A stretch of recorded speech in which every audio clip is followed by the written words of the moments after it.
name is Barry Klopfer, and I'm an attorney and solo practitioner for the law office of Barry Klopfer. Well, if you're going to be in Gallup and practice law, you need to have some familiarity with the tribal courts. And I practice in the tribal courts. I practice in the state courts, federal courts. I practice personal injury, criminal defense, and some civil rights work.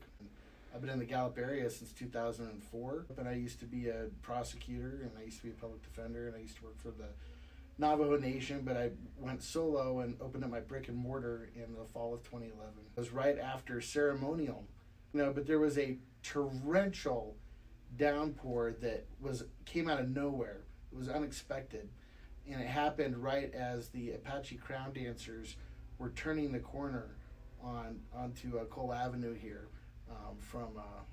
From First Street, and as soon as they got in front of El Moro, this rain just poured out of nowhere, and it dissipated the parade, and everybody was screaming and hollering and whooping and everything, and it was really spectacular to watch, And that next morning I was having breakfast, and I saw the Louis Banaquidi, who is my landlord, and sat on the board for ceremonial, and I started asking about this building and telling him how wonderful the ceremonial rainout was, and I don't think he had quite realized at that point how significant and cool the ceremonial parade actually ended, but it got me thinking at that time, around the August or September of 2011, that I'd like to be in this building, in this spot.